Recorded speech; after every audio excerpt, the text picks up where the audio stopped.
Imagine, you are standing at the pinnacle of your pride, confident in your own invulnerability, and a few hours later, seemingly harmless nature turns your confidence to ashes, leaving you alone with the most terrifying choice of your life. In the heart of Oregon stands the majestic Mount Hood, an ancient stratovolcano whose summit reaches a height of 11,239 feet, 3,429 meters. This sleeping giant, which last erupted in 1865, is the state's highest point and the fourth highest peak in the Cascade Range, which stretches from Mount Garibaldi in British Columbia to Mount Lassen in Northern California. Each year, about 10,000 climbers attempt to summit it. At first glance, its proximity to Portland and relatively easy access give the deceptive impression of an easy hike. But Mount Hood holds secrets of its own. Puffs of steam from fumaroles constantly spew from its bowels, a reminder of the mountain's volcanic nature. And its slopes harbor many dangers: treacherous glacial crevasses, sudden rockfalls and avalanches, and treacherous ice fields. March in these parts is a particularly unpredictable time. Spring struggles with the passing winter, creating conditions that can take even an experienced mountaineer by surprise. The weather can change in a matter of minutes. Clear skies are suddenly covered with clouds, visibility drops to zero, and the penetrating wind turns any ascent into a real challenge. It is in this crucial month, when nature seems to test the resolve of anyone who dares to challenge it, that this story takes place. A story of survival that changed one man's life forever. Mary Grimm, 23, has always been a person of action. She was known in the hiking community as a seasoned traveler who could handle any challenge on the trail. Her path to serious climbing began in 2010 when she decided on the ambitious adventure of hiking the entire Pacific Crest Trail, one of America's most famous hiking trails. She was a green beginner backpacker at the time, but that didn't stop her from attempting the 2,653 miles from the Mexican border to Canada. 5 months on the Pacific Crest Trail was a real survival school for her. She learned how to read the weather, navigate difficult conditions, and distribute her strength on long treks. The route took her through the high Sierra Nevada, where Mary climbed to elevations of up to 13,900 feet. She turned off the main trail more than once to climb nearby peaks, honing her mountain skills. This trail taught her the most important thing: to rely on herself and never give up. But even this impressive experience didn't prepare her for technical mountaineering. Although Mary could talk for hours about properly packing a backpack or choosing a campsite, she had never worked with an ice axe in serious winter conditions. Her self-confidence, bolstered by her success on the Pacific Crest Trail, created a dangerous illusion of preparedness for any mountain challenge. Mount Hood became her obsession. For 3 years in a row, Mary tried to organize a climb, but each time something went wrong. Friends couldn't get out because of work. The weather turned bad at the last minute. Even an experienced guide once refused to lead the group after seeing signs of an impending storm. Each failed attempt only strengthened her resolve.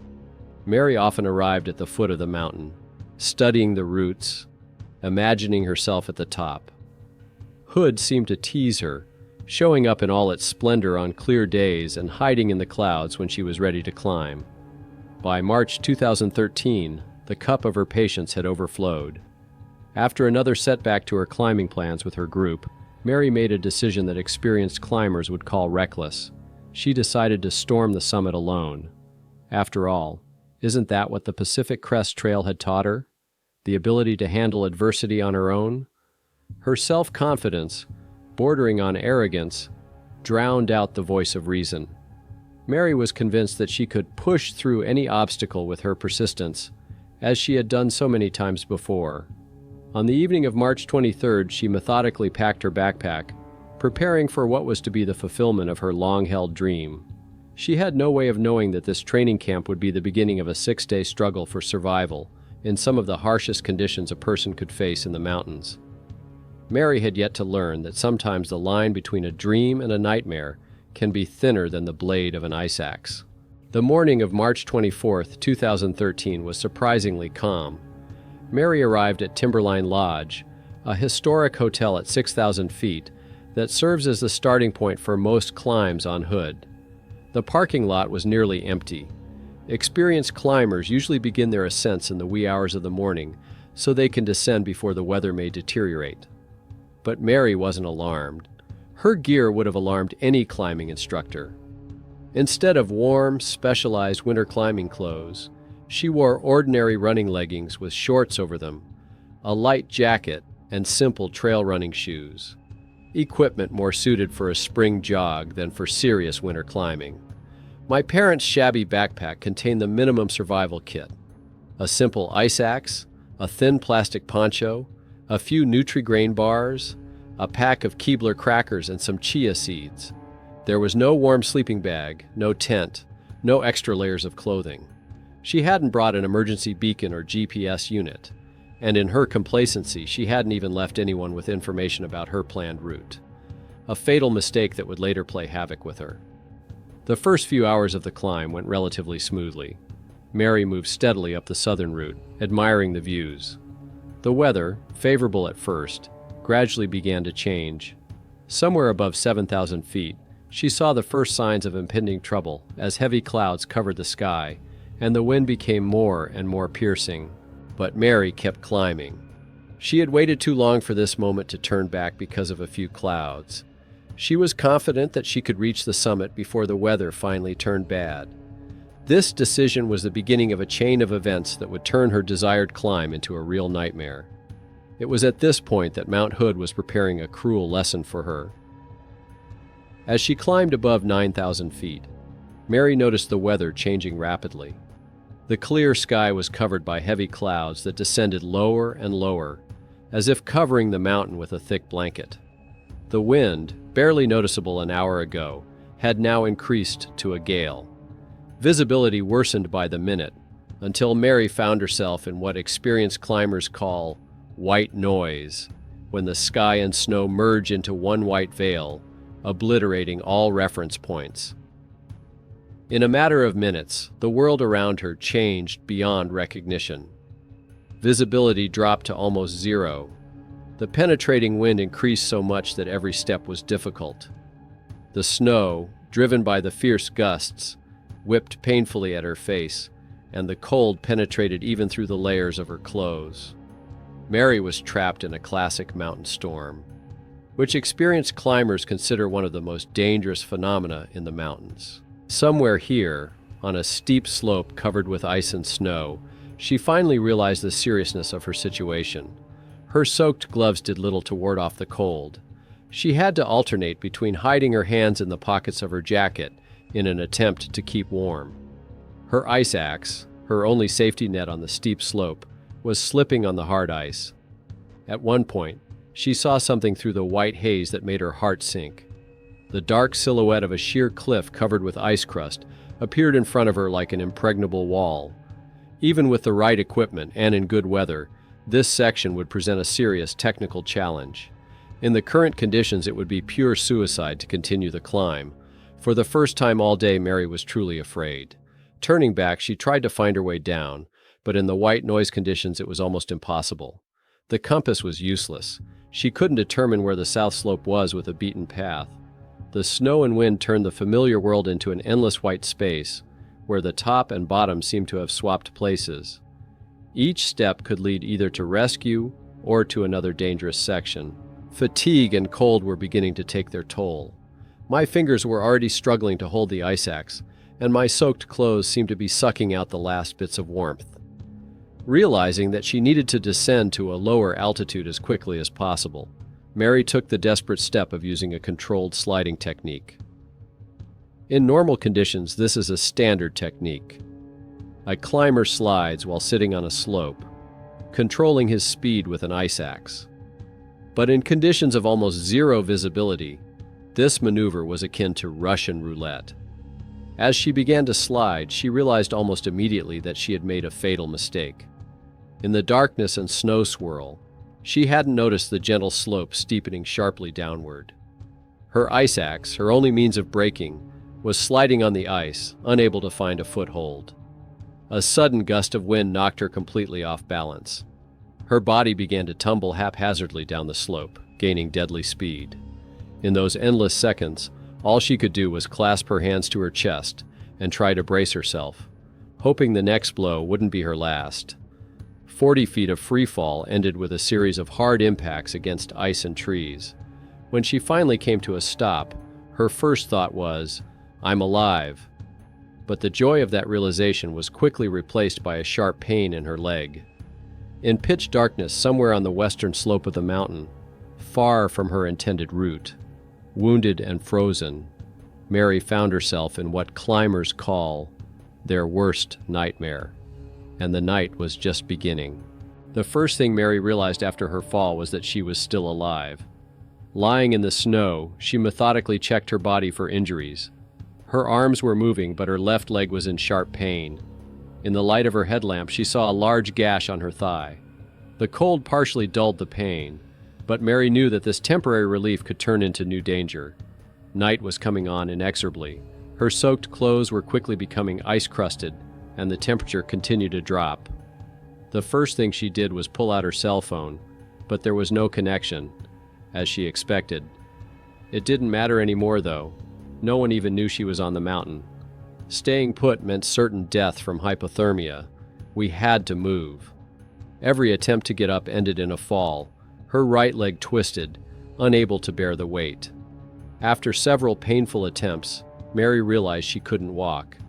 The only option was to crawl. Leaning on her ice axe and clinging to whatever she could get her hands on, she began a slow, painful progress down the slope. In the darkness, her flashlight revealed eerie images: sheer cliffs, deep crevasses, treacherous ice fields. She realized she was on the western slope of the mountain, far from the starting point of her route. Instead of the relatively gentle southern slope, a maze of ice and rock surrounded her. Every movement could lead to another fall, every pause increasing the risk of freezing to death. Sometime around midnight, Mary realized she had to find shelter. Her clothes, soaked through with snow, began to turn into an icy shell.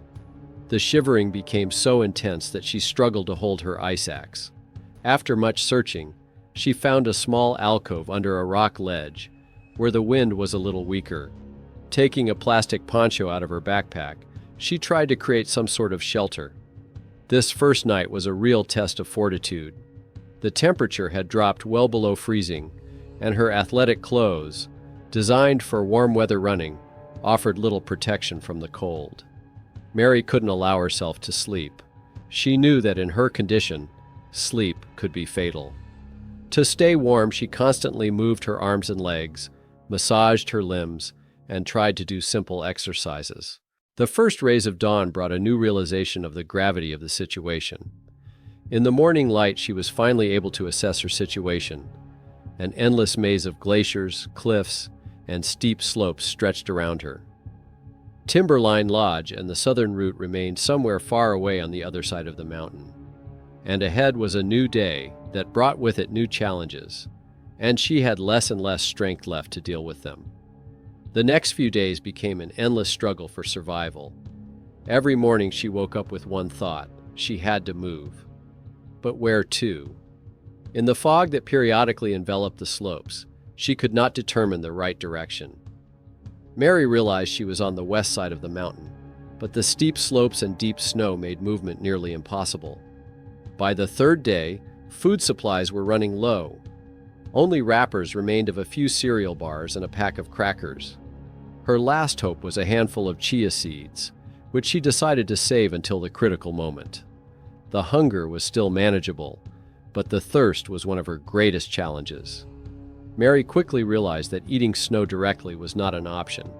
It would only increase hypothermia in her body.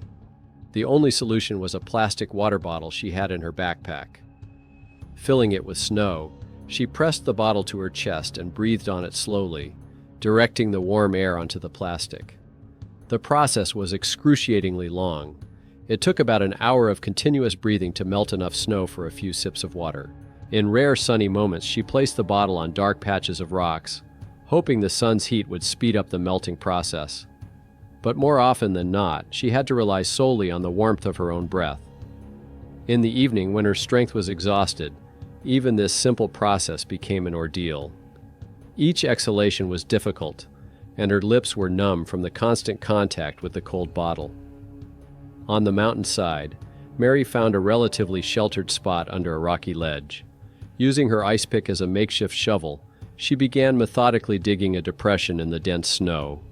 The work was grueling, but she realized that this shelter was her only chance to survive the mountain nights. The snow cave was small, barely allowing her to curl up. A thin plastic poncho served as both a bedding and a makeshift roof to protect her from the falling snow. Mary used the backpack as partial wind protection, setting it up at the entrance to the shelter. The temperature inside the cave was slightly higher than outside, but it wasn't enough. The cold still found ways to get in through the smallest cracks. At night, she lay with her knees pressed tightly against her chest, trying to retain the precious warmth. Every few hours she had to go outside to clear the snow from the entrance. She feared she might fall completely asleep while she slept.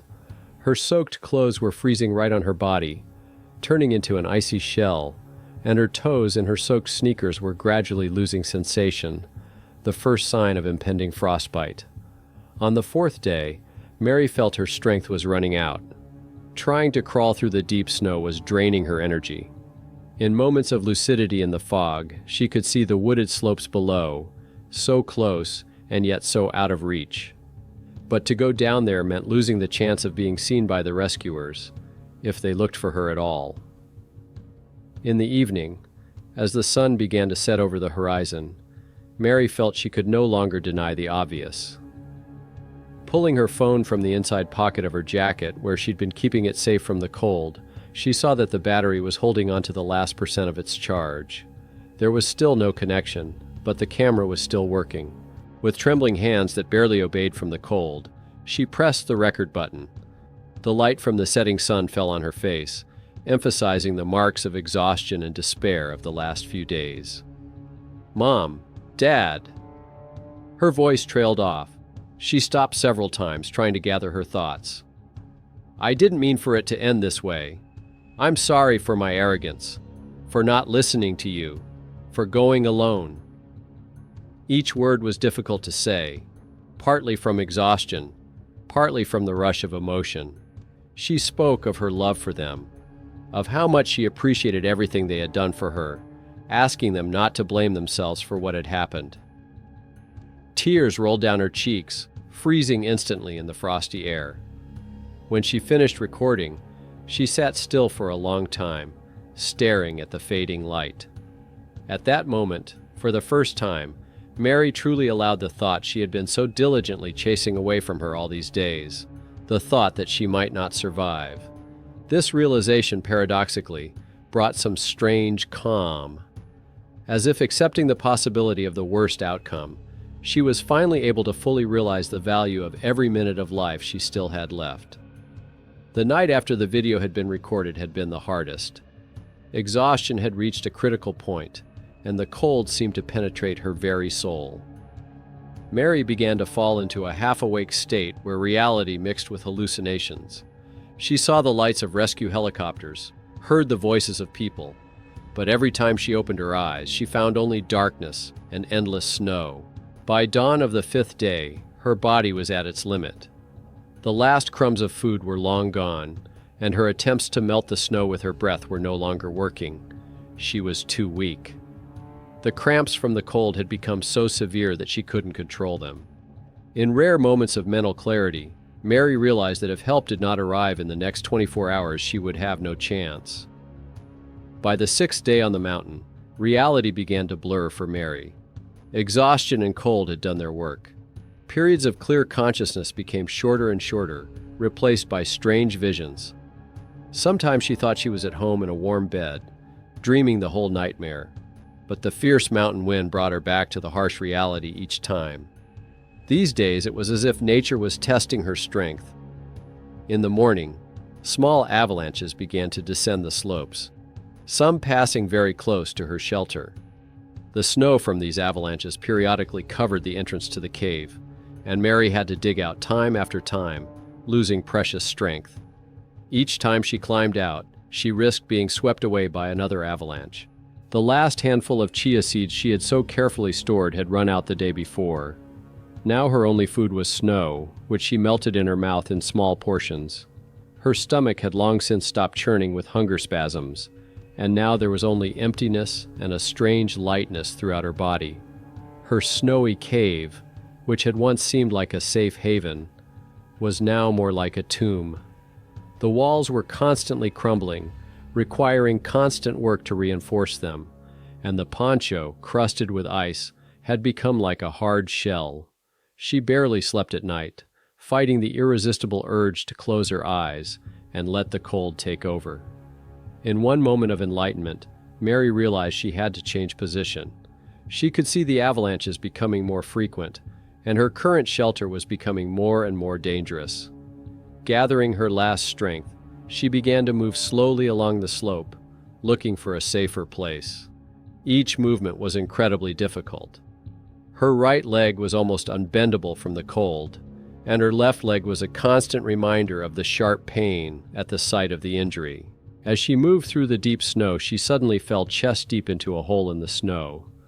Trying to get out only made things worse. The snow was crumbling and her strength was becoming less and less. At some point, panic came over her head. The thought that she might freeze here, trapped in the snow, was unbearable. But it was in that moment of utter despair that something changed in her mind. Through the fog of exhaustion and fear came an inner voice reminiscent of her father's. Breathe. Just breathe. She forced herself to stop, to calm her breathing, to assess the situation.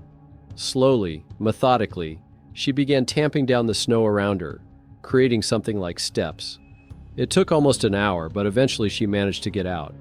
When it got dark, Mary finally found a small rock ledge that created a natural shelter from the wind. Here she decided to stay, not because it was the perfect place, but because she no longer had the energy to look for another. As she struggled to construct a new shelter, she began to pray for the first time in days. Not for salvation, she hardly believed in it anymore, but for her family to survive what was about to happen. That night, something snapped in her soul.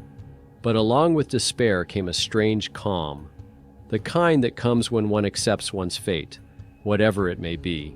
In the 6 days of Mary's absence, life had not stood still. Her unusually long silence during spring break finally alarmed her friends. On Thursday, March 28th, her friend Izzy, unable to bear the anxiety, called Mary's mother, Shelley. The disturbing call set off a chain of events that forever changed the course of this story. When it was discovered that Mary had been out of touch since Monday and had missed several meetings with friends, her father Bruce remembered a phrase his daughter had casually dropped about Mount Hood. Although she had promised never to climb the mountain alone, her intuition told her that was where to look. The family immediately contacted authorities. On Saturday morning, March 30th, a massive rescue operation unfolded at the foot of Mount Hood. The Clackamas County Sheriff's Office mobilized all available resources. Portland Mountain Rescue, an elite rescue team specializing in high-altitude operations, immediately dispatched its most experienced climbers. Hood River Crag Rats, the oldest mountain rescue organization in the country, joined with their search teams. Mountain Wave Emergency deployed a mobile command center to coordinate everyone involved in the operation. The first thing rescuers found was Mary's car standing alone in the Timberline Lodge parking lot. Inside the car, they found store receipts and other small details confirming that she had indeed planned the climb. This discovery made Mary's parents' hearts clench. Their worst fears were confirmed. Their daughter had indeed gone up the mountain, alone, 6 days ago. The rescuers faced a daunting task. They knew Mary had started climbing the southern route, but in 6 days she could have ended up anywhere on the mountain's vast terrain. Every minute counted. The experienced climbers realized that the chances of finding someone alive after being on the mountain for so long were rapidly diminishing. Conditions that morning were almost perfect for the search. Clear skies and good visibility for the first time in many days.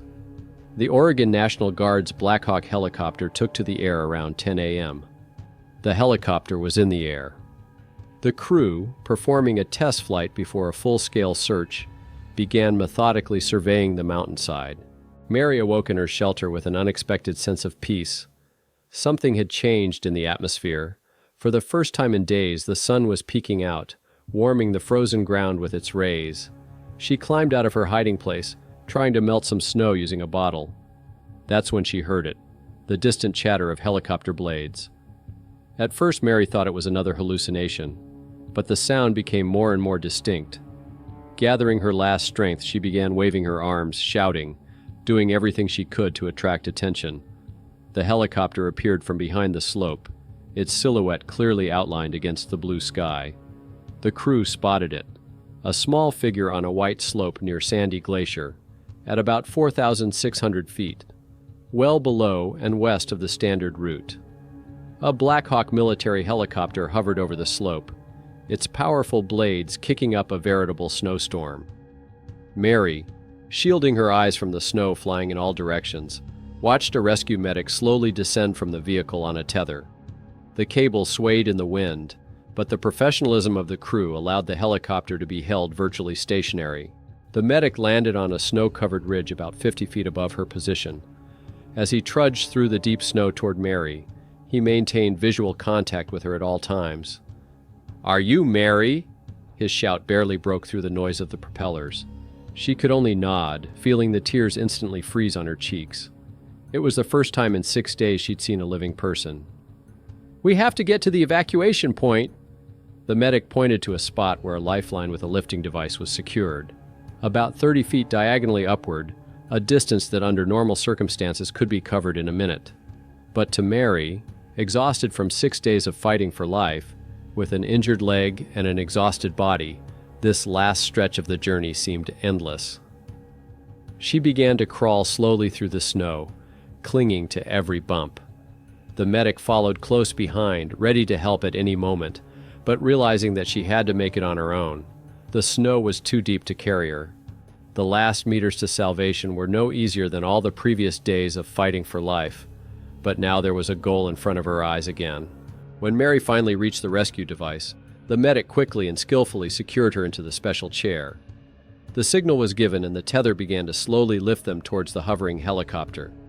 The ground began to recede, and the rugged slopes of Mount Hood, which had been her prison for the past 6 days, gradually diminished below. In the cockpit of the helicopter, she was immediately wrapped in warm blankets and administered first aid. The Black Hawk set course for Portland, where a medical team was already ready at Legacy Emmanuel Medical Center. During the flight, the medics were surprised to note that despite 6 days in extreme conditions, Mary was in relatively stable condition. She was exhausted, dehydrated, with a serious leg injury and signs of frostbite, but still conscious and able to answer questions. She was met at the hospital by her parents. Seeing her mother's crying face and her father's worried look, Mary felt a new rush of emotion. All these days she had thought she was saying goodbye to them, but now they were here, close by, alive and real. The first thing she said through her tears was, "I'm sorry for making you worry." A medical examination revealed a serious wound on her thigh, requiring surgery and frostbite on her feet. Doctors were amazed that she escaped hypothermia and more serious injuries. "I hope I can keep running barefoot," Mary joked as doctors examined her frostbitten toes. This ability to joke after all her experiences surprised even the medics.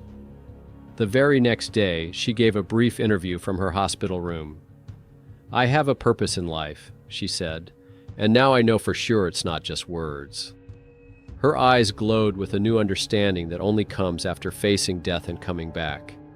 In that moment, she already knew that this story would change not only her life, but the lives of others. 2 weeks in the hospital flew by like a day.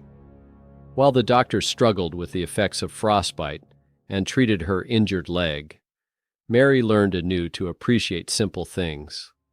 The warmth of a blanket, the taste of ordinary water, the opportunity to simply lie in a clean bed. Each day brought new strength, but also a new realization of how close she had come to the edge of. Mary Grimm's story didn't end with her rescue from Mount Hood. Rather, it was the beginning of her new journey. 2 weeks in the hospital gave her time not only to recover physically, but also to deeply rethink her life. Lying in her hospital room, she often returned to those 6 days on the mountain, each time finding new lessons and meaning in them. After discharge, the long work of returning to normal life began. Physical therapy helped restore mobility to her injured leg, and special treatment saved her frostbitten toes from serious consequences. But the most important changes were happening on the inside. Mary was no longer the self-assured girl who thought she could push through any situation through sheer persistence. Her attitude toward the mountains and nature had changed forever. "Mountains teach humility," she later said in an interview. "They show how small and vulnerable we are to the forces of nature." But along with that understanding came another, a realization of the inner strength of a person capable of surviving the harshest conditions. Gradually, a new path began to emerge in her life. While still in the hospital, Mary spoke of her desire to become a Bible translator, to work with people in remote parts of the world. The experience at Mount Hood only solidified that ambition. "When you come so close to death," she recounted, "you begin to really realize what's important in life. It's not personal accomplishments or breaking new ground. It's the opportunity to help others, to do something really meaningful." By 2022, Mary has realized her dream of working in Papua New Guinea with Wycliffe Bible translators. Her life is filled with new meaning and purpose, a far cry from her previous mountain climbing ambitions. But every time she looks at the mountain ranges of this faraway land, she remembers those 6 days on the slope of Mount Hood. Days that taught her to appreciate every moment of life and showed her that sometimes you have to lose yourself to truly find yourself. This story makes you wonder, what drives people who go into the mountains alone? Where is the line between courage and recklessness? And most importantly, do we really need to be on the brink of death to realize our true purpose? Perhaps each of you has your own story of a life-changing moment. Share it in the comments. Let's discuss, argue, and try to find answers to these difficult questions together. If you are as hooked by this story as I am, give it a like. This will help the algorithms to show it to those who may really care and need it right now. Subscribe to the channel.